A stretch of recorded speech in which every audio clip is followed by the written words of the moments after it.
हरे राम राम राम हरे हरे, हरे कृष्ण कृष्ण कृष्ण हरे हरे। पुंडलिका वरदे हरि विठ्ठल, श्री ज्ञानदेव तुकाराम, पंढरीनाथ भगवान की जय, आदि शक्ति मुक्ताबाई की जय, मौली ज्ञानेश्वर महाराज की जय, जगत गुरु तुकाराम महाराज की जय। नमो पार्वती पतये, हर हर हर महादेव।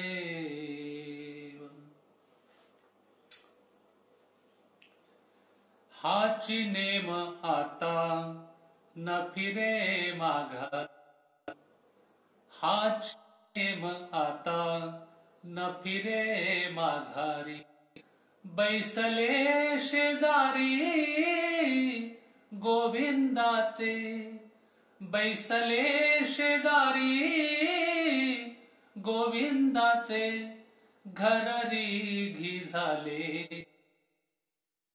निबळे, घररी घी झाले निबळे, वरिले सावळे परब्रह्म, वरिले सावळे परब्रह्म, घररी घी झाले पट्टरा निबळे, घररी घी झाले पट्टरा निबळे, बळीयाचा अंग संग झाला आता, बळीयाचा अंग झाला आता, नंता तुका म्हणे नाही भय चिंता, तुका म्हणे घररी घी झाले पट्टरा निबळे, घररी घी झाले पट्टरा निबळे, वरिले सावळे परब्रह्म, वरिले सावळे परब्रह्म, घररी घी झाले पट्टरा निबळे, घररी घी झाले पट्टरा निबळे। महायोगपीठे तटे भीमरथ्यां, वरं पुंडरीकाय दातुं मुनीन्द्रैः, समागत्य तिष्ठन्तमानन्दकन्दं, परब्रह्मलिङ्गं भजे पाण्डुरङ्गम्। जगत्र जननी मुक्ताबाई माते, कृपा करी वरद हस्ते मजबरी, आदिनाथ अनुग्रह नाथासी दिदला, नाते हस्त ठेविला मस्तकी तुमच्या, बाळलीला केली जगी ख्याती मिरविली, चांगयाची हरली 64 कळा, कळा 65 ज्ञानदेवे दाविली, चांगयाची विराली अहम ममता, चांगदेव शरण काया वाचा मने, एका जनार्दनी म्हणे तैशा परी, आदिनाथ अनुग्रह नाथासी दिदला, नाते हस्त ठेविला मस्तकी तुमच्या, मुक्तपडे मुक्त श्रेष्ठपडे श्रेष्ठ, सर्वत्र वरिष्ठ आदि शक्ती, जयांचे केलिया स्मरण, होय सकळ विद्यांचे अधिकरण, तेची बंधू श्री चरण श्री गुरु ते नमस्कारोनी आता, कर जोडितो कथे काढी, कर जोडितो कथे काढी, आपण असावे जवळी, आपण असावे जवळी, कर जोडितो कथे काढी, कर जोडितो कथे काढी।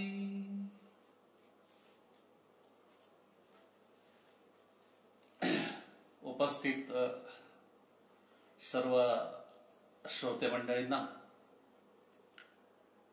ऑनलाईन जय हरी, कारण सगळं ऑनलाईन चाललंय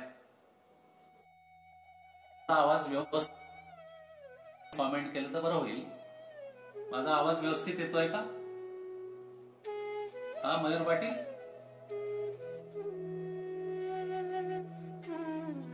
माझा आवाज येतोय का व्यवस्थित? Hello hello.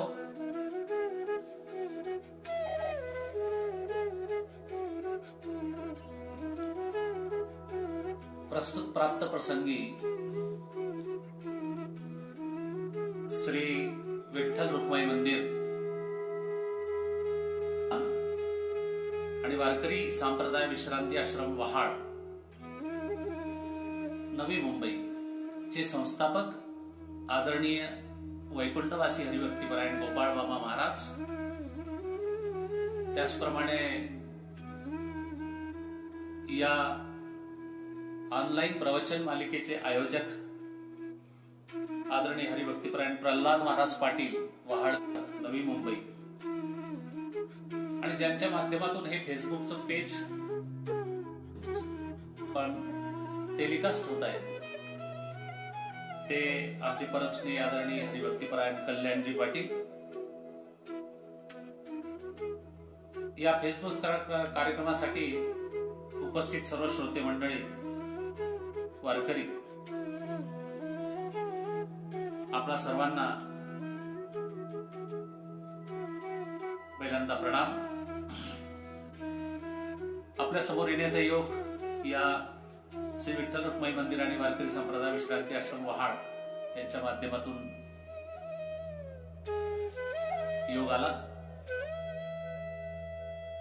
पुरुषोत्तम मासाच्या निमित्ताने या फेसबुक पेजवरती लाईव्ह प्रवचनमाला आयोजित केलेली आहे. त्यातलं आजचं अश्विन शुद्ध सप्तमीचं प्रवचन माझ्या वाट्याला आलं. परमभाग्य आहे की गेल्या 7 महिन्यापासून सगळीकडे अगदी सगळं शांत आहे. मंदिरं बंद आहेत, लोक घरात बंद आहेत. अशा अवस्थेमध्ये काय करावं, तर त्यासाठी हा एक सुंदर पर्याय ऑनलाईन फेसबुक पेजच्या माध्यमातून आपल्याला उपलब्ध झाला. त्यामुळे खऱ्या अर्थाने आपण की बंदिस्त जरी असलो तरी परमात्म्याचं विस्मरण होता कामा नये. कारण परमात्म्याची प्राप्ती हेच माणसाच्या जीवनाचं अंतिम सत्य आहे, अंतिम ध्येय असलं पाहिजे. आणि त्यामुळे आपण बंदिस्त आहोत का खुले आहोत याचा विचार न करता अखंड भगवंताचं स्मरण का होईना पण व्हावं, असा एक सुंदर उद्देश या ऑनलाईन प्रवचनमालेचा या ठिकाणी दिसतो. अधिक मास आहे तर 3 वर्षांनी कुठला तरी एखादा महिना 12 महिन्यातला अधिक मासात येतो. परंतु हा या वर्षीचा आलेला जो अधिक मास आहे अश्विन, 8 वर्षानंतर अश्विन मास हा अधिक मास म्हणून आलेला आहे. अधिक मास अधिकस्य अधिक फलम असं म्हणतात. त्यामुळे या महिन्याचं फल हे विशेष आहे कारण हा पुरुषोत्तम मास आहे. या महिन्याची देवता जी आहे ती श्री भगवान विष्णू, की ज्यांच्यामुळे सगळ्या देवांची उत्पत्ती झाली, त्या भगवान विष्णूचं या अधिक मासाच्या निमित्ताने स्मरण व्हावं, त्यांची प्राप्ती आपल्याला व्हावी, असा एक सुंदर उद्देश या माध्यमातून या ठिकाणी झालेला दिसतोय.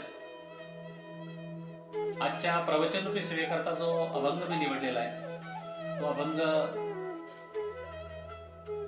वैराग्याचे मूर्तिमंत पुतळे, विश्ववंदनीय संत, जगद्गुरु संत तुकोबारायांचा 3 चरणांचा उत्तम अशा प्रकारचा त्याच्या गाथ्यातल्या विराणी प्रकरणामधला हा अभंग येतो. विराणी, विरहिणी आणि विहरणी असे 3 प्रकार त्यांनी त्या गाथ्यामध्ये केलेले आहेत. विहरणी, भगवंताची भक्ती करून भगवंताबरोबर विहार करण्याचा आनंद ज्यांच्या जीवनात येतो ती विहरणी. विरहिणी, भगवंताची भक्ती करूनही भगवंताचा विरह होतो ती विरहिणी. आणि विराणी, कोणत्याही प्रतिबंधाला न जुमानता भगवंताची भक्ती करून तो देव मिळवलाच ती विराणी. आजच्या प्रस्तुत अभंगामध्ये तुकोबाराय विराणी सांगताय. माणसाच्या जीवनामध्ये वीरता पाहिजे, शूरता पाहिजे, धीरता पाहिजे, स्थिरता पाहिजे. वीरता काही केवळ रणांगणावरच असावी लागते असं नाही. वीर कुठेही होऊ शकतो माणूस. तुकोबाराय सांगतात, जिंकावा संसार येणे नावे तरी शूर, येणे नावे तरी शूर, येणे नावे तरी शूर. जिंकावा संसार, ज्याने संसार जिंकला तो देखील शूर आहे, वीर आहे. परंतु संसार जिंकणं ही इतकी सोपी गोष्ट नाही. संसारात अगदी शेवटच्या श्वासापर्यंत असं म्हणतात, संसारती इति संसारः. शेवटच्या श्वासापर्यंत जो कधी तुम्हाला संसारापासून बाजूला नेऊ देत नाही त्याला संसार म्हटलं जातं. आणि संसाराचं स्वरूप मुळात दुःख रूप सांगितलेलं आहे. दुःख बांधवडी आहे हा संसार, सुखाचा विचार नाही कुठे. मग दुःखाने भरलेला असलेला हा संसार, मग त्याच्यात सुख कसं भरायचं? जसं संतांनी भरलं, अवघाची संसार सुखाचा करीन, आनंदे भरीन तिन्ही लोक. संसारामध्ये आनंद भरला, सुख भरलं. संसारामध्ये सुख भरणं, आनंद भरणं, याचा अर्थ तुम्ही आम्ही क्षणिक सुखाकडे घेतोय, क्षणिक आनंदाकडे घेतोय. पण श्रीमद भागवताच्या मंगलाचरणामध्ये फार सुंदर वर्णन आलेलं आहे की सच्चिदानंद रूपाय विश्वोत्पत्त्यादि हेतवे तापत्रय श्रीकृष्णाय वयं नमः. या ठिकाणी सच्चिदानंद, संसाराच्या ठिकाणी कशाला सत्य मानायचं, आपल्या चित्तामध्ये काय यावं की त्या योगे आनंद निर्माण होईल, हे ठरवावं लागणार आहे आपल्याला. प्राप्त वस्तुस्थिती ज्याप्रमाणे दिसते ती सत्य असेलच असं सांगता येत नाही. आणि म्हणून भक्तिशास्त्राने सत्य असलेला परमात्मा हा प्राप्त केल्याशिवाय आपल्या जीवनाची पूर्तता नाही, पूर्णता नाही. आपल्या जीवनाचं अंतिम सत्यच मुळात परमात्मा प्राप्ती आहे. मग हा परमात्मा कसा मिळेल, कुणाला मिळेल, कोणी मिळवला, हा विचार जर आपण केला सज्जन हो, तर त्यासाठी सर्वप्रथम आपल्याला सत्संगती करावी लागेल. कारण संतांच्या जीवनामध्ये संसारात राहूनच त्यांनी परमात्मा अनुभवला. त्यामुळे ज्यांनी अनुभवलाय त्यांची संगत आपल्या जीवनामध्ये होणं आवश्यक आहे. आणि ती संगत करण्यासाठी पहिल्यांदा आपली जी प्रवृत्ती आहे ती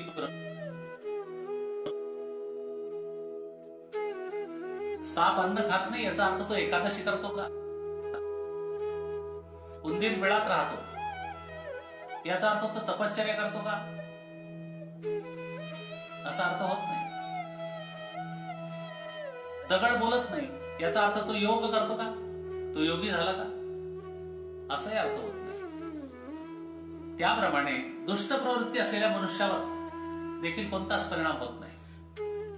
आणि त्यामुळे अशा दुष्ट प्रवृत्ती असलेल्या मनुष्याने जर संतांचा सहवास केला तर संतांच्या सहवासामध्ये राहून त्याला आपलं स्वतःचं कल्याण साधून घेता येईल.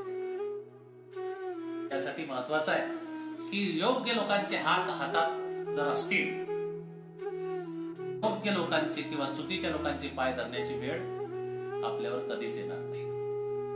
म्हणून योग्य व्यक्तींचा हात हातात असला पाहिजे, योग्य व्यक्तीचा सहवास आपल्या जीवनात आपल्याला लाभला पाहिजे. मग तो सहवास कोणाचा? तर तो संतांचा. संत कोण? आई अत्यंत महत्वाचा विचार आहे. एका सुभाषितकाराचं फार सुंदर वर्णन आहे की शैले शैले न माणिक्यम मौक्तिकम न गजे गजे साधवो नहीं सर्वत्रम चंदनम न वने वने. माणिक मोती मौल्यवान वस्तू जरूर आहे, पण ती वाटेल ते रस्त्यावर पडलेली नाही सापडणार आपल्याला. चंदनाचं लाकूड वाटेल ते वनात वाढत नाही.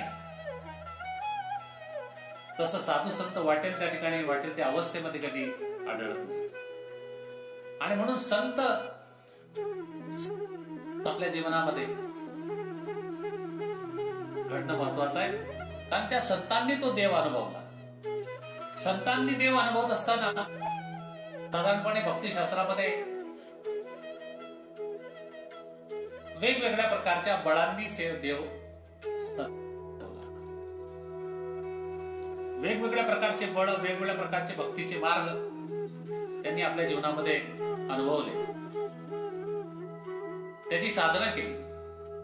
भक्तिशास्त्राचा विचार जर केला, शास्त्रामध्ये साधारणपणे 4-5 बळांचा विचार सुंदर सांगितलेला आहे.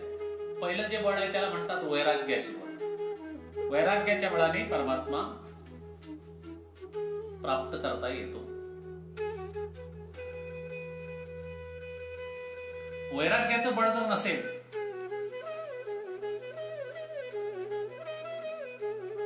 तर परमात्मा भेटणं फार कठीण आहे. मग आता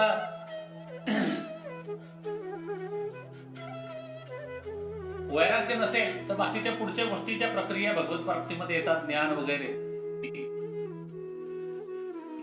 कारण वैराग्य वाचून ज्ञान टिकत नाही. माऊली सांगतात ना, विरक्ती वाचून काही ज्ञानासी तगण्याची नाही, हे विचारून ठाई ठेविले देवे, असं माऊली म्हणतात.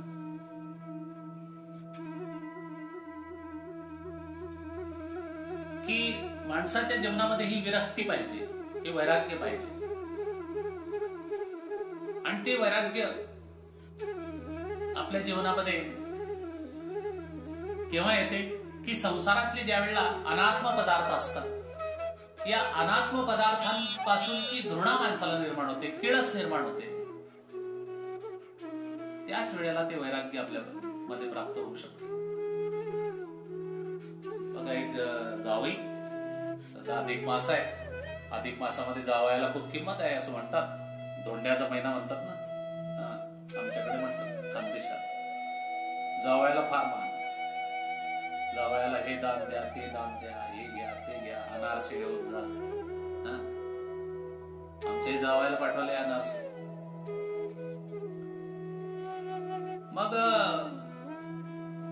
तो जावई गेला सासरवाडीला. सासूला मोठा आनंद झाला, कारण जावयाचा सगळ्यात जास्त आनंद सासूला असतो. सासूने पाहिलं अधिक मास आहे आणि जावई आले, म्हणून तिने सुंदर अशा प्रकारचं बासुंदीचा बेत आखला. जावयाला पण बासुंदी सुंदर आवडत होती. गोड पदार्थ जावई लोकांना खूप आवडतात. सासूबाईने केलं बासुंदी घोटायला सुरुवात केली,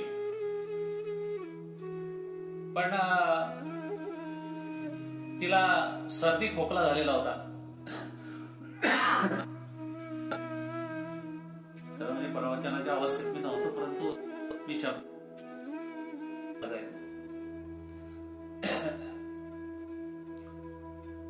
तिला सर्दी खोकला झालेला असल्यामुळे ती बासुंदी घोटता घोटता तिला थोडी डुलकी यायला लागली. तितक्यातच तिला शिंक आली आणि तिचा तोंडातला बेडका त्याच्यामध्ये पडला. तिचं घोटणं चालूच आहे. बासुंदी तयार झाली, पंगत बसली, परंतु तो बेडका ज्या वेळेला पडला, तर ज्या वेळेला शिंक आली सासूला, त्यावेळेला जावायला जाग आली. जावई पाहायला आला काय झालं सासूबाईंना, तर त्यांना त्या बासुंदीमध्ये ते काय सीन होता तो पडलेला त्यांना दिसला. जावई काही बोलले नाही, निघून गेले. इकडे जेवणाची तयारी झाली. जावयाच्या सोबत आलेले काही पाहुणे मंडळ होते, ते सगळे पंक्तीला बसले. सगळ्यांना पदार्थ वाढले. जावयाकडे वाढायला जेव्हा सासू आली तर जावयाने सांगितलं की जेवढे पदार्थ तुम्ही केले आहेत ते सगळे पदार्थ मला वाढा, फक्त एक बासुंदी सोडून. अहो म्हणे तुमच्यासाठीच तर केली. नाही नाही म्हणे, मला डायबिटीज असल्यामुळे मला ती बासुंदी काही आवडत नाही आणि मला ती वाढूही नका.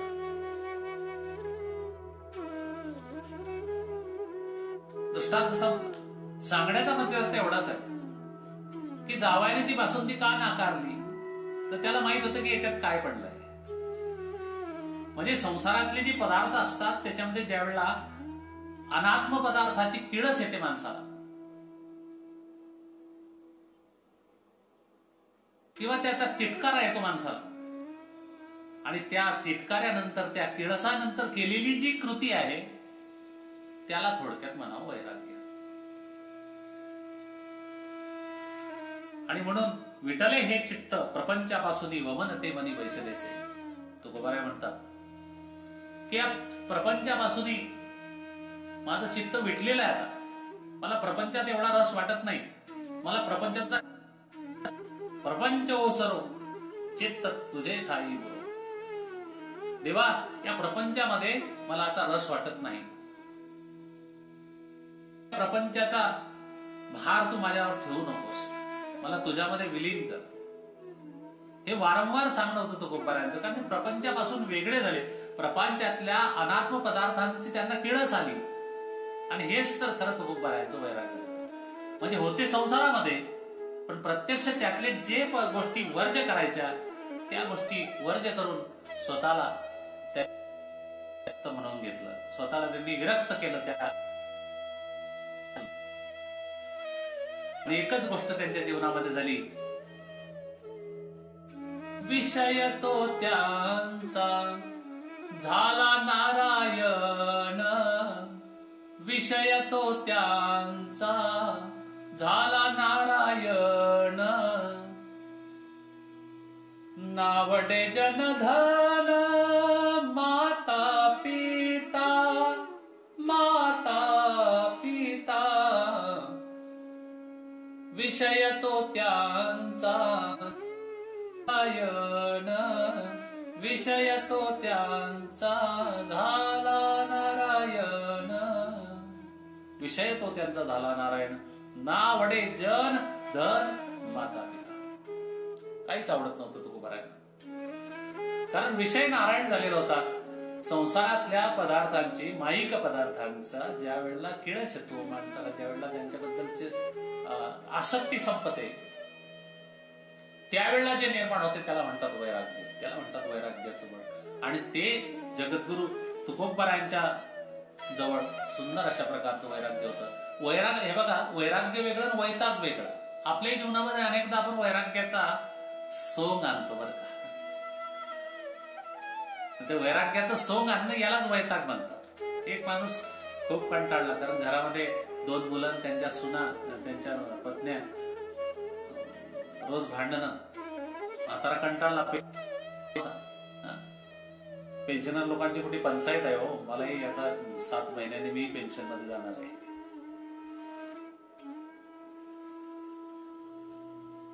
पण एक चांगलं केलं भगवंतानी की या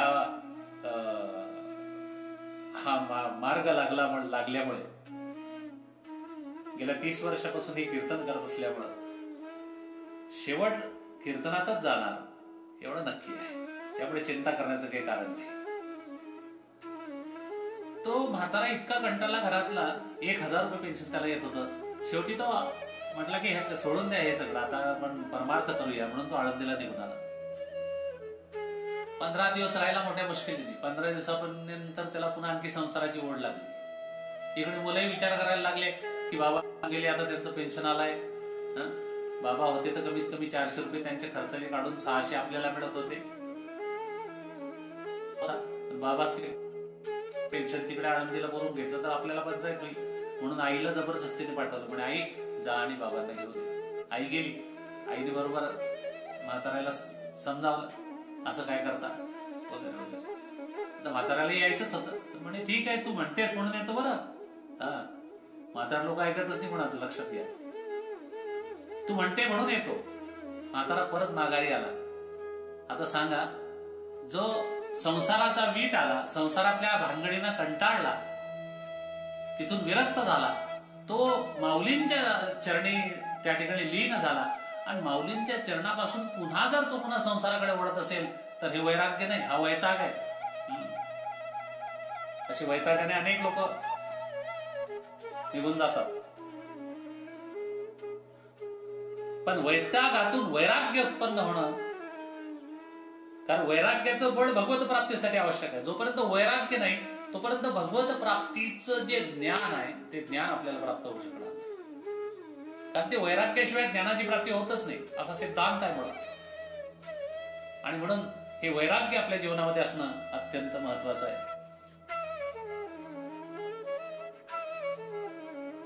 कारण वैराग्याचं नुसतं सोंग घेतलं तर जन पाठी लागतात, लोक पाठीमाग लागतात. बघितलं ना तुम्ही, म्हातारा आळंदी गेला, वैराग्याचं नुसतं सोंग घेतलं. खरंच जायचं होतं का? खरंच तिथं राहायचं होतं का? नाही. कारण संसारावरची जोपर्यंत प्रवृत्तीच बदलली नाही तोपर्यंत निवृत्ती नाही, लक्षात घ्या. संसारावरची प्रवृत्ती संपल्याशिवाय निवृत्ती मिळतच नाही माणसाला. आणि म्हणून नुसतं वैराग्याचं सोंग घेतलं म्हातारे बाबांनी तर लोक त्याला घेऊन परत घेऊन आले.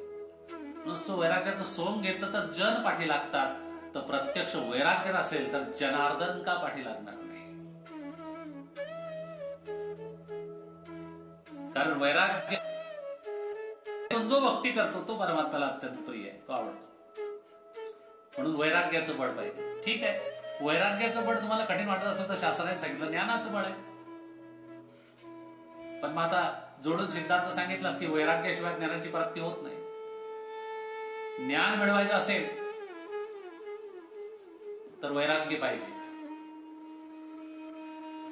विरक्तता पाहिजे, एकांतवास पाहिजे. तुका म्हणे आम्हा एकांताचा वास सेऊ ब्रह्मरस, ब्रह्मी ब्रह्मरस आवडीने. लोकांतात आणि एकांतात फरक आहे. लोकांतामध्ये जर तुम्ही ज्ञान मिळवण्याचा प्रयत्न केला तर तिथे विकारांचा प्रभाव असतो. नीट लक्षात घ्या मी काय म्हणतोय. लोकांतामध्येही ज्ञान मिळवता येते, पण लोकांतामध्ये मिळवलेल्या ज्ञानाच्या ठिकाणी विकारांचा प्रभाव असतो, आणि एकांतामध्ये जर ज्ञान मिळवलं तर तिथे विचारांचा प्रभाव असतो. हा मूलभूत फरक आहे. म्हणून शेवट लक्षात ठेवा, एकांतामध्ये ज्ञानाची प्राप्ती अधिक प्रमाणात होते. एकांतामध्ये, आणि ते ज्ञानाचं बळ माऊलींच्या जवळ होतं. उपजताची ज्ञानी हे वर्म जाणोनी आले लोटांगणी चांगले. काही लोक उपजताची ज्ञानी होत.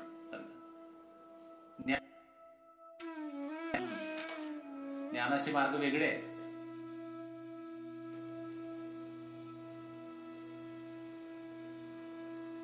ज्ञान मिळवणाऱ्यांमध्ये सुद्धा ज्ञानानुसार व्यक्तीचे 5 प्रकार केले जातात. अज्ञ, अल्पज्ञ, तज्ञ, विशेषज्ञ आणि सर्वज्ञ, असं ज्ञानानुसार व्यक्तीचे 5 प्रकार आहेत. ज्ञानाच्या भूमिका वेगळ्या वेगळ्या, 7 प्रकारच्या ज्ञानाच्या भूमिका सांगितलेल्या. शुभेच्छा, विचारणा, तनुमानसा, सत्वापत्ती, संसक्ती, पदार्थ भाविनी आणि तुरीयता, अशा ज्ञानाच्या 7 भावना सांगितल्या गेलेल्या, 7 भूमिका आहेत. ज्ञान मिळवण्याकरता साधन चतुष्टय लागतं. विवेक, वैराग्य, समाधी, षटक, संपत्ती, मुमुक्षुत्व, असे 4 साधन चतुष्टय. संपत्ती सुद्धा त्या ठिकाणी ज्ञान मिळवण्याकरता आपल्याला प्राप्त लागते. आणि त्यामुळे सगळेच लोक ज्ञान मिळवण्यामध्ये यशस्वी होतील हे सांगता येत नाही. नेमकं आपल्याला योग्य प्रकारचं ज्ञान, भगवत प्राप्तीचं जे ज्ञान आहे ते ज्ञान मिळवता आलं पाहिजे.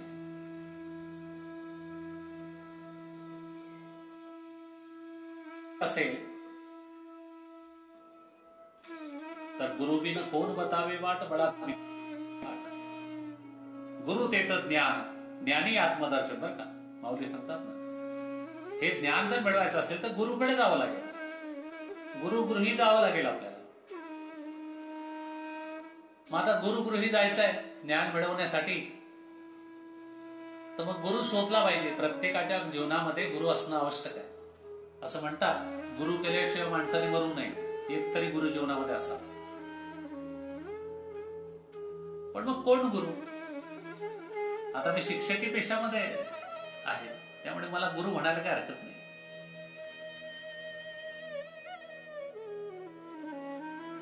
पण मला जो गुरु सांगायचा आहे तो गुरु वेगळा, आणि हा शिक्षकी पेशातला गुरु वेगळा. आई गुरुच आहे. तसं तर आपली आई प्रथम गुरु आहे.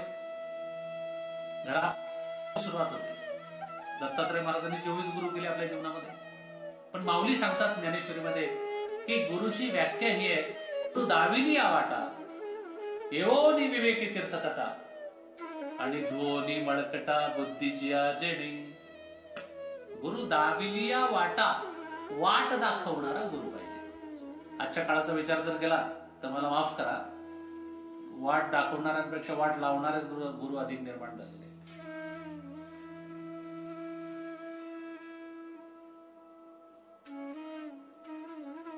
म्हणून नुसतं वाट दाखवणारा गुरु नाही, वाट दाखवणारा गुरु असता तर पुढची अट घालण्याची माऊलींना गरजच नव्हती. येवोनी विवेक सतता. तो गुरु असा असावा की त्यांनी वाट दाखवली, मार्गदर्शन केलं, त्याला आपला विवेक सुद्धा जागा करता आला पाहिजे. जागा झाला की ध्वनी बळकटा बुद्धीची अजेली. आपल्या बुद्धीमध्ये जो मन आणि अहंकाराचा बळ बसलाय, बुद्धीमध्ये अध्यात्मशास्त्राच्या नुसार मन आणि अहंकाराचा बळ बसतो. बुद्धीमध्ये जर मन गेलं आणि अहंकार घुसला तर तो माणूस स्वतःच्या मनाचंच करतो, स्वतःच्या अहंकाराप्रमाणेच वागतो.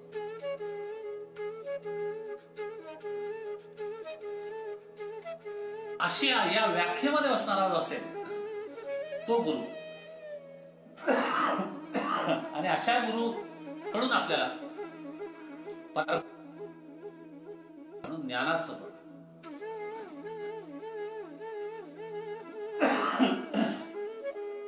तिसरा जो शास्त्राने सांगितलं, तिसरं बळ जे सांगितलं भगवंताकडे जायचं, त्याला म्हणतात योगाचं बळ. अंगी योगाचे बळ, मन केतुले चपळ. योगाचं बळ होतं माऊलींच्या जवळ.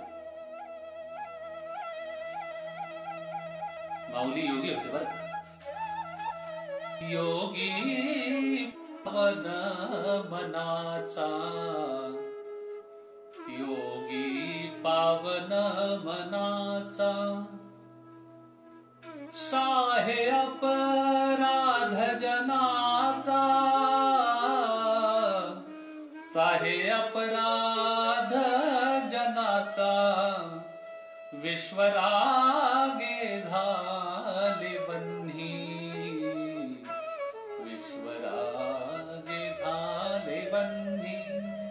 आमच्या आईसाहेब मुक्ताबाई ताटीच्या अभंगामध्ये फार सुंदर वर्णन करतात योगी पावन मनाचा. आम्ही फार भाग्यवान आहे की आईसाहेबांच्या दरबारामध्येच आमचं निवासस्थान आहे. मुक्ताईनगरला तिथं समाधी स्थान आहे आईसाहेबांचं. आणि ती योगी फक्त माऊलीच होऊ शकले. आजच्या काळामध्ये तुम्ही आम्ही योगाच्या मागे लागले. रामदेव बाबा लावतायत, लोकांना योगी बनवण्याचा प्रयत्न करतायत. पण रामदेव बाबांनी शिकवलेला योग फक्त एकच आहे, त्याला म्हणतात प्राणायाम.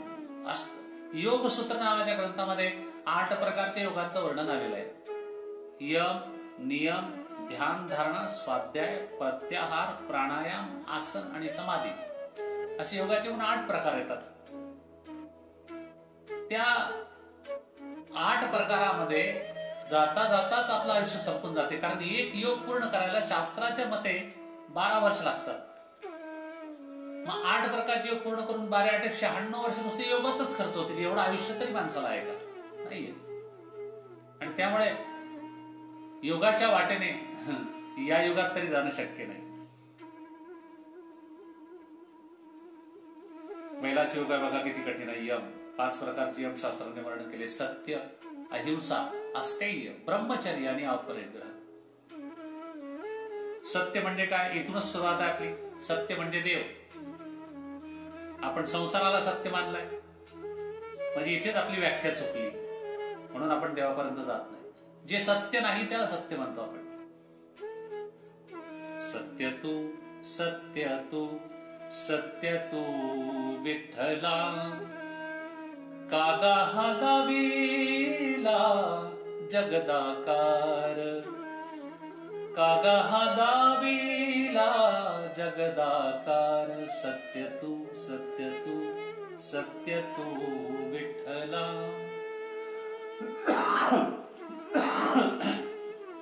फक्त एक देवच सत्य आहे, बाकीचं जगत मिथ्या आहे. ब्रह्म सत्य आणि जगत मिथ्या.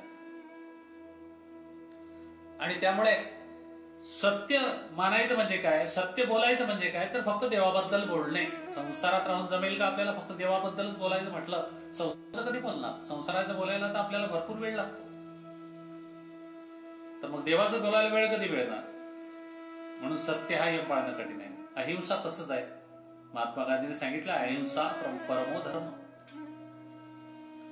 पण आज जर बघितलं तर अहिंसा हा विषयच राहिलेला नाही, हिंसाच चाललेली आहे. असं कुठलं क्षेत्र नाही राहिलं की त्या क्षेत्रात हिंसा होत नाहीये. हिंसा ढवळ्या नाही तर काही कमीत कमी अनेकांची स्तुती, अमाब्रह्महत्या, निंदा स्तुती ही सुद्धा हिंसाच मानली गेली शास्त्रात. त्यामुळे अहिंसा यम सुद्धा पाळता येत नाही आपल्याला. अस्तेय म्हणजे चोरी न करणे. ब्रह्मचर्य, ब्रह्मचर्य पालन आजच्या काळामध्ये होत नाही. अपरिग्रह त्यापेक्षा वेगळा. त्यामुळे योगाचं जे बळ आहे ते आजच्या युगामध्ये अत्यंत कठीण आहे. मग तीनही बळ कठीण गेले आपल्याला. चौथं एक सोपं बळ आहे, त्याला म्हणतात भावाचं बळ. किती सोपं आहे? परमात्म्याच्या प्रती फक्त भाव पाहिजे आपला. काही न लगे एक भावाची कारण, तुका म्हणे आण विठोबाची. भावे गावे गीत. बर का? भाव बळे आकडे एरविते नाकडे, करतडी आवडे तैसा. भावाचं बळ असणं आवश्यक आहे. पण नुसतं वरपांगी भाव वेगळा.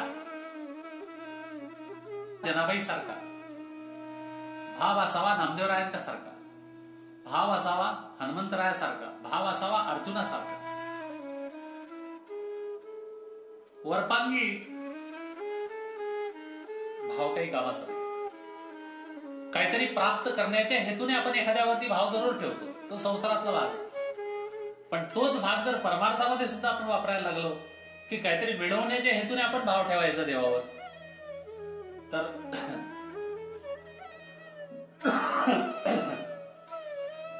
त्याचा काही उपयोग नाही. तुम्ही भाव न ठेवताही तुम्हाला तुमच्या अडचणी सोडतच आहे ना देव. तुम्ही देवावर भाव ठेवलाच पाहिजे असं नाही आहे.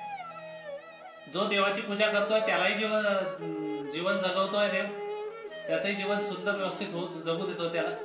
आणि जो देवाची पूजा करत नाही त्यालाही जीवन जगू देतोय देव. आणि ज्या दिवशी देवाच्या मनामध्ये येईल त्या दिवशी तो दोघांना बी ठेवणार नाही. आणि त्यामुळे त्याच्यावरती शुद्ध भाव असणं आवश्यक आहे. शुद्ध ज्याचा, आमच्या आईसाहेब मुक्ताबाई सांगतात, शुद्ध ज्याचा भाव झाला दुरी नाही देव त्याला. भाव पाहिजे. भावाचं सोंग उपयोगाचं नाही. मग एक गुरुजी होते, त्याने आपल्या विद्यार्थ्यांना चित्रकलेच्या पेपरमध्ये प्रश्न दिला, धावणारी रेल्वेगाडी काढा बरं बाळांनो, धावणारी रेल्वेगाडी. मुलांनी कागद घेतला, एक सुंदर डोंगराचं चित्र काढलं, त्याला मध्यभागी असं एक छिद्र दाखवलं, त्याच्यावरती झाडं दाखवली, आजूबाजूला रेल्वेची लाईन दाखवली. आणि एका मुलाने वर वाक्य लिहिलं, गुरुजी रेल्वेगाडी धावतेच आहे पण सध्या डोंगरातून अनेक बोगद्यातून रेल्वेगाड्या जातात, जसं कसारा घाटात बोगदे आहेत, वेगवेगळ्या ठिकाणी रेल्वे आहेत. आणि पेपर तपासायला दिला गुरुजीकडे. गुरुजीने पेपर तपासला, पण गुरुजीने पेपर तपासून खाली एक वाक्य लिहिलं की बाळा, चित्र सुंदर काढलं, पण रेल्वे गाडी बोगद्याच्या बाहेर येऊ दे, मग देईल मार्क. याचा अर्थ स्पष्ट आहे की ते असं नुसता भाव ठेवून नुसती भावना करून नाही चालत की रेल्वे गाडी धावतेच आहे पण सध्या बोगद्यात गेली. या भावनेला काय किंमत आहे? संसारामध्ये जर त्या ठिकाणी लागतो हा भाव, तर परमार्थामध्ये तर हा भाव लागणारच आहे. शुद्ध पाहिजे तो भाव, आणि शुद्ध भावनेचं बळ ज्याच्याजवळ असेल त्याला परमात्मा भेटतो. एक शेवटचं बळाच्या अभंगाच्या दृष्टीने मला सांगायचं, याचे बळ तुका म्हणे तेची फळ, तुका म्हणे तेची फळ, तुका म्हणे तेची फळ. निश्चयाचे बळ. जीवनामध्ये संसार असो परमार्थ असो, एक निश्चय असला पाहिजे माणसाच्या जीवनात, एक संकल्प असला पाहिजे. सत्य संकल्पाचा दाता नारायण आणि सर्वकरी पूर्ण मनोरथ. संकल्प सत्य असेल तर मनोरथ पूर्ण होतेच. निश्चय दृढ असेल तर परमात्मा सोडविल माझा स्वामी निश्चयेसी, प्रतिज्ञा ही दासी केली आम्ही. निश्चय जर असेल तर तुम्ही केलेली प्रतिज्ञा पूर्ण होते, तुम्ही केलेला संकल्प पूर्ण होतो. त्यासाठी निश्चय पाहिजे जीवनामध्ये. जे लोक निश्चय करून जीवन जगतात ते हमखास यशस्वी होतात. ज्यांच्या जीवनात निश्चयच नाही ते मात्र अयशस्वी होतात. म्हणून निश्चयाचं बळ पाहिजे, आणि हे निश्चयाच्या बळाने तुकोबारायाने देखील परमात्मा मिळवला. कोणता निश्चय होता तुकाराम महाराजांच्या जीवनामध्ये? तो आजच्या अभंगामध्ये सांगितलाय तुकोबारायाने. हाची नेम आता न फिरे मारी, हाची नेम आता फिरे माघारी, बैसले शेजारी गोविंदाचे, बैसले शेजारी गोविंदाचे, घररी घी झाले पट्टरानी बळे, घररी घी झाले पट्टरानी बळे. हाची नेम आता न फिरे माघारी. तुकोबारा म्हणतात की मी माझ्या जीवनात हा निश्चय केलाय, हाची नेम न फिरे माघारी, की मी बैसले शेजारी गोविंदाचे, मी गोविंदाचे शेजारी बसण्याचा जो नेम केला, निश्चय केला, त्यातून आता मी माघारी येणार नाही. आता देवाच्या शेजारी बसणे म्हणजे देवाच्या बाजूला बसणे. देवाच्या बाजूला बसणे म्हणजे देवाच्या उप आसनावर बसणे. लक्षात घ्या, देवाच्या शेजारी बसणे म्हणजे देवाच्या उप आसनावर बसणे, आणि देवाच्या उप आसनावर बसणे म्हणजेच देवाची उपासना करणे. देवाची उपासना करण्याचा जो नेम जीवनामध्ये मी निश्चय केलेला आहे, जो निश्चय केलेला आहे, त्यातून आता मी माघार घेणार नाही. तुकोबारायाच्या जीवनातला नेम कोणता, निश्चय कोणता, कोणती उपासना केली तुकोबारायाने? तर ती होती नामाची. कारण या युगामध्ये ही बाकीची जी साधना आहे, ही बाकीची जी काही बळ आहे, ती अपूर्ण पडतात. या युगामध्ये एकच साधन, एकच बळ, ते म्हणजे नामाचं बळ पाहिजे. आणि त्या नामाच्या बळाने तो परमात्मा आपलासा करता येतो. नामाने तो परमात्मा आपल्याला भेटू शकतो. त्याच्या नामामध्ये तेवढी ताकद आहे.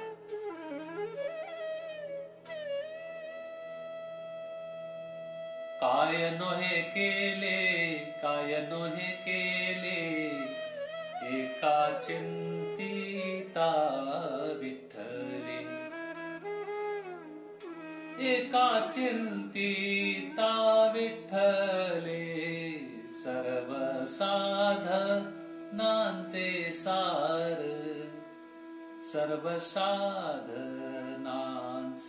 सार. काय नोहे केले एका चिंतिता विठ्ठले.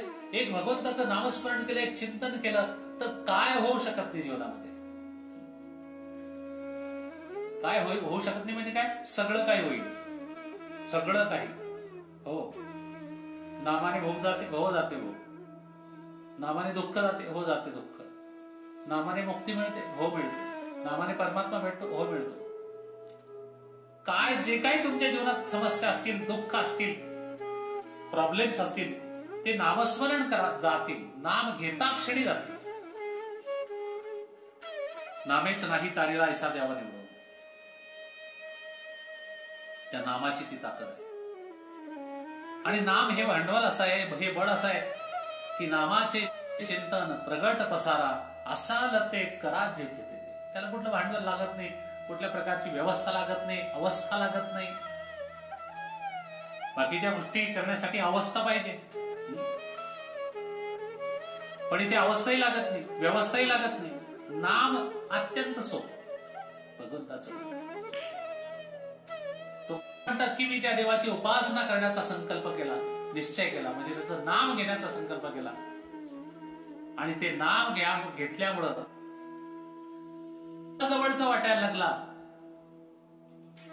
की घररी झाले पट्टरानी बळे, घररी झाले पट्टरानी बळे, वरिले सावडे परब्रह्म, वरिले सावडे परब्रह्म, वरिले सावळे परब्रह्म, घररी झाले पट्टरानी बळे, घररी झाले पट्टरानी बळे.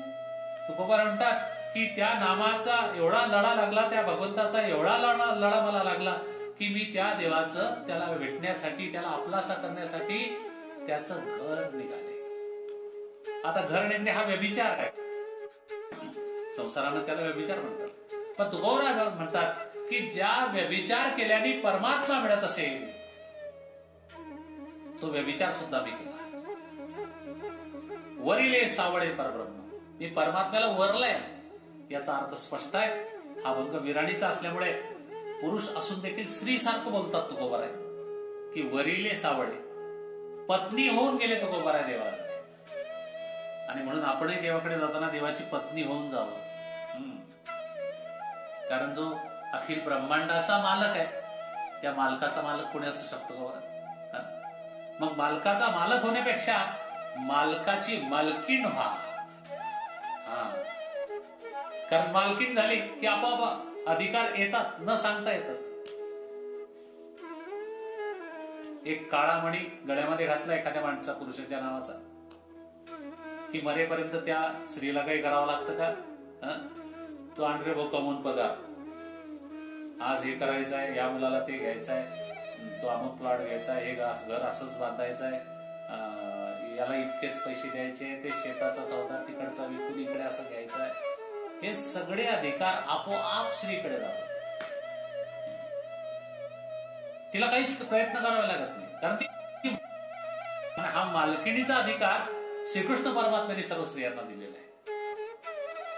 अहो, गाई चरायला कोणाला पाठवलं? गोपाळांना. दूध वडायला गोपाळांना. आणि त्या दुधाचं दही करून, तूप करून, लोणी करून विकायला कोणाला पाठवलं? गोपिकांना. म्हणजे पैसा कोणाजवळ आला? गोपिकांच्या जवळ. मग ज्यांच्याजवळ पैसा ते मालक, का ज्यांच्याजवळ पैसा नाही ते मालक? म्हणजे मालकिणीचा अधिकार परमात्म्याने त्या ठिकाणी दिलेला आहे. आणि म्हणून तुकोबराय म्हणतात की मी परमात्म्याच्याकडे, मी देवाकडे जाताना पत्नी होऊन गेले. पत्नी म्हणजे नम्र भावाने जाणे. नम्र झाला बुधा तिने कोंडीले आनंद. कारण देवाच्या कडे जाताना तुम्ही एका लेवलने जाऊ शकत नाही. देवाची लेवल आणि तुमची आपली लेवल एक नाही. आपण जीव तो देव, त्याने हा जीव दिलेला आहे. देवे दिला देह भजना गोमटा, त्याने आपल्याला दिलाय, भजनासाठी दिला. आपण ते भजन न करता भोजनासाठीच केलाय, भोजना गोमटा. आणि म्हणूनच याच्यामध्ये, या देहामध्ये अनेक प्रकारचे रोग, विकार, पीडा या उत्पन्न होत असतात. ते होऊ नये म्हणून आपण त्याच्या ठिकाणी नम्र भावाने जावं. म्हणून केव्हाही मंदिरामध्ये जाताना पहिलं लक्ष आपलं देवाच्या चरणाकडे असलं पाहिजे, पायाकडे. पायाकडे लक्ष जाता बरोबर चित्ती तुझे पाय डोळा रूपाचे ध्यान, मग भगवंताच्या रूपाचाही आपल्याला अनुभव घेता येतो आणि मग त्याच्यानंतर भगवंताच्या ध्यानाचाही आपल्याला अनुभव घेता येतो. पण अगोदर चित्ती तुझे पाय, कारण भगवंताच्या चरणापाशी सगळं आहे. तिथं तीर्थ आहे, तिथं सगळं आहे, संत आहे, सर्व काही तुम्हाला त्या चरणाजवळ मिळते. म्हणून चरणाची सेवा अनेक संतांनी मागितली. नामदेवराय म्हटले एका ठिकाणी, हेची देवा पै मागत, हेची देवा पै मागत, चरण सेवा अखंडित, चरण सेवा अखंडित, वास द्यावा पंढरीचा, वास द्यावा पंढरीचा. अरे देवा, मी तुझं काही मागत नाही बाबा, तुझा सहवास मला दे पंढरपूरचा आणि तुझ्या चरणाची सेवा दे, चरण सेवा.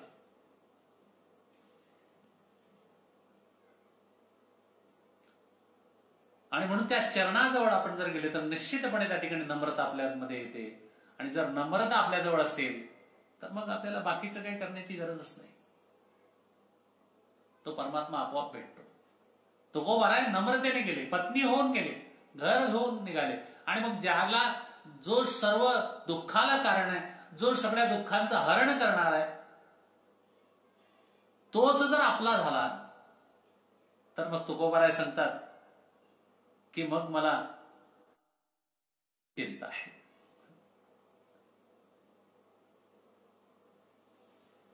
बडियाचा अंग संग झाला आता, बडियाचा अंग संग झाला आता, नाही भय चिंता तुका म्हणे, नाही भय चिंता तुका म्हणे,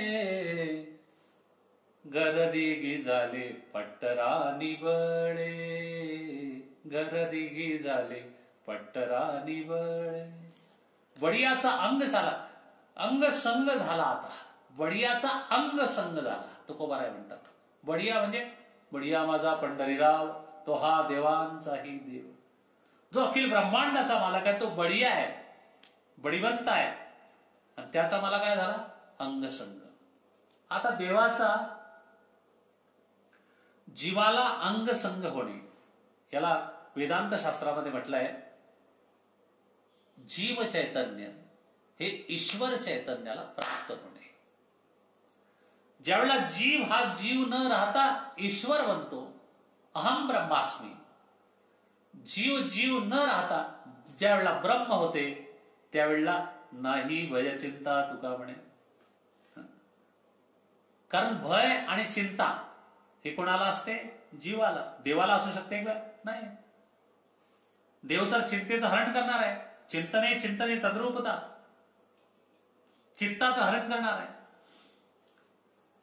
देवाला चिंता असण्याचं कारण नाही, देवाला भय असण्याचं कारण नाही. भय असते ते फक्त जीवाला. आणि मग जीवच जर ब्रह्म झालं, भगवत प्राप्तीत जर झाली, तर आपल्या जीवनाचं अंतिम सत्य पूर्ण झालं. अंतिम सत्य पूर्ण होणे म्हणजे काय, त्याची सरली रझार, झाला सफल व्यापार. बरं का, एर म्हणजे जन्माला येणे, झार म्हणजे मृत्यू पावणे. भगवंताचीच प्राप्ती झाली, आपल्या जीवनाचं अंतिम सत्य साध्य झालं, तर वैकुंठामध्ये परमात्म्याच्या जवळ जागा मिळाली, तर पुन्हा जन्माला येण्याचं कारण नाही, मरायचं कारण नाही. मग जन्म मरणच संपलं. मरण माझे मरण गेले तुकोबाराय म्हणतात. जन्म मरणच जर संपलाय तर मग कसलं भय आहे, कसली चिंता आहे. भय आणि चिंता काय, तर आपल्याला आपण जन्म मरणाच्या या 84 लक्ष योनीच्या फेऱ्यामध्ये अडकलो आहे. हा जीव अडकलाय, म्हणून या जीवाला ब्रह्म होता आलं पाहिजे. मग जीवाला जर ब्रह्म व्हायचं असेल तर ब्रह्मरस घे काढा. सध्या काढा खूप घेताय लोक, मी पण घेतो रोज. मिरे, लवंग, त्यानंतर वेलदोडा, याचं थोडं थोडं मिश्रण, अगदी एका व्यक्तीसाठी 1 मिरा, 1 लवंग, 1 वेलदोडा आणि 1 दालचिनीचा अर्धा सेंटीमीटरचा तुकडा, एवढं बारीक पावडर करा, पाण्यात टाका आणि त्याच्यामध्ये थोडा अद्रक, गवती चहा, तुळशीचे पानं टाका, थोडा गुळाचा खडा टाका आणि हे मिश्रण एका ग्लासाचा अर्धा ग्लास होऊ द्या उकळून, की झाला काढा तयार. हा काढा पिला तर काय होते? कोरोनापासून मुक्ती. लक्षात ठेवा, इम्युनिटी वाढवणारा हा काढा आहे. प्रतिकार शक्ती माणसाची, प्रतिकार शक्ती जर माणसामध्ये प्रबळ असेल तर कोरोना किती दिवस चालू द्या, डरो ना, घाबरू नका त्याला. प्रतिकार शक्ती आपली फक्त कमी होऊ देऊ नका. आणि ती कमी होऊ द्यायची नसेल तर आपल्या वाडवडिलांनी सांगितलेले, साधू संतांनी सांगितलेले, ऋषीमुनींनी सांगितले, धन्वंतरी 14 रत्नच आहे ना आपलं आयुर्वेद, हा आपल्या संप्रदायाचा मूळ कण आहे. त्यामुळे आपण या आयुर्वेदातल्या गोष्टीचं पालन आणि पोषण जर केलं तर निश्चितपणे आपण या कोरोनासारख्या महामारीपासून वाचू शकतो. त्या कोरोनाच्या महामारीमुळेच आज आपल्याला लाईव्ह प्रवचन करावं लागतं, नाही तर तुम्ही आणि मी समोर असतो एकमेकांच्या. पण असो, जरी समोर नसलो तरी या फेसबुक पेजच्या माध्यमातून हे जे विठ्ठल रुक्मिणी संस्थान आहे आणि वारकरी संप्रदाय विश्रांती आश्रम, वहाड, नवी मुंबई, तर खऱ्या अर्थाने वैकुंठवासी गोपाळ बाबा महाराज आणि या फेसबुक लाईव्ह प्रवचनमालेचे, अधिक मासानिमित्तच्या प्रवचनमालेचे आयोजक संयोजक आदरणीय हरिभक्तीपरायण प्रल्हाद महाराज पाटील वहाडकर यांना खऱ्या अर्थाने मी धन्यवाद देतो की एक समाज प्रबोधनाचं कार्य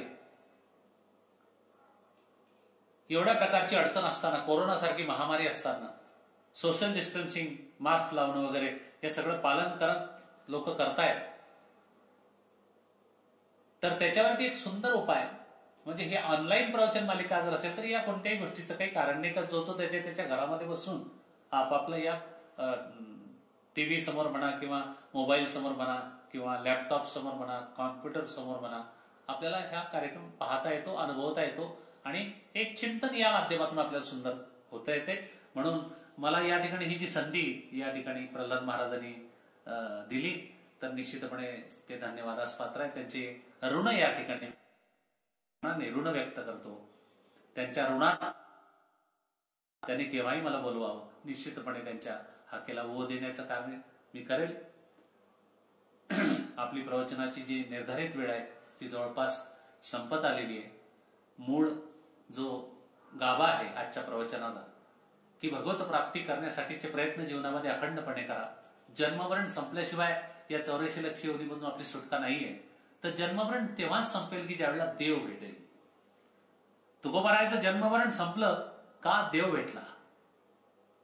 माऊलींचं जन्ममरण संपलं, नामदेवरायांचं जन्ममरण, साऱ्या संतांच्या मांदियेचं जन्ममरण संपलं का तर त्यांना देव भेटला. तोच देव आपल्याला देखील भेटावा असं वाटत असेल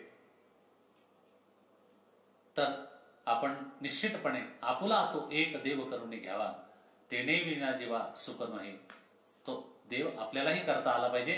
त्यासाठी वेगवेगळ्या प्रकारची भक्तीची माध्यमं, साधनं, बळ जे काही भक्तिशास्त्राने वर्णन केलं असेल, साधू संतांनी सांगितलेलं असेल तर त्या साधू संतांच्या मार्गदर्शनाने आपण देखील त्या परमात्मा प्राप्तीसाठी अखंडपणे अहोरात्रपणे आपल्या जीवनामध्ये प्रयत्न करावे. हे कारण भगवत प्राप्ती हेच आपल्या जीवनाचं अंतिम ध्येय आहे, अंतिम सत्य आहे. आणि ते अंतिम सत्य प्राप्तीच्या दृष्टिकोनातून आपल्या जीवनामध्ये प्रयत्न करण्याची शक्ती, प्रतिकार शक्ती परमात्मा आपल्याला देव.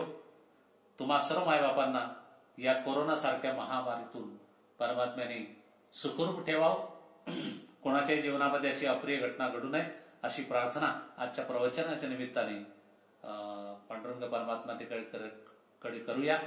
आणि एक आईसाहेब मुक्ताबाईचा छोटासा बालक म्हणून आपण मला स्वीकारलं, निश्चितपणे आपला मी ऋणी राहू इच्छितो.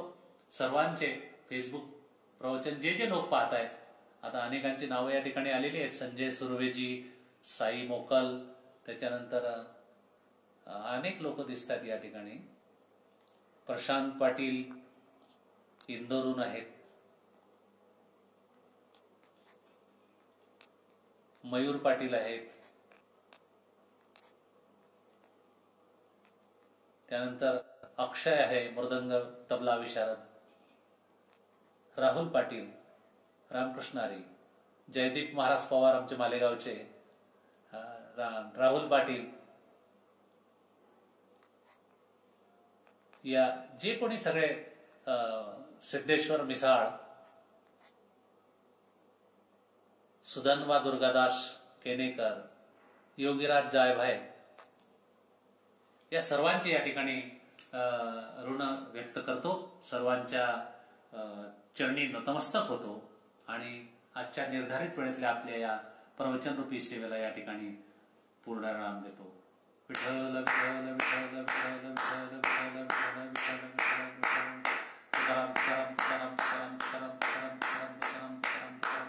पुंडलिकावरदेर विठ्ठल, श्री ज्ञानदेव तुकाराम की जय, आदि शक्ती मुक्ताबाई की जय, मौली ज्ञानेश्वर महाराज की जय, जगत गुरु तुकाराम महाराज की जय. नमो पार्वती पतये, हर हर महादेव की जय.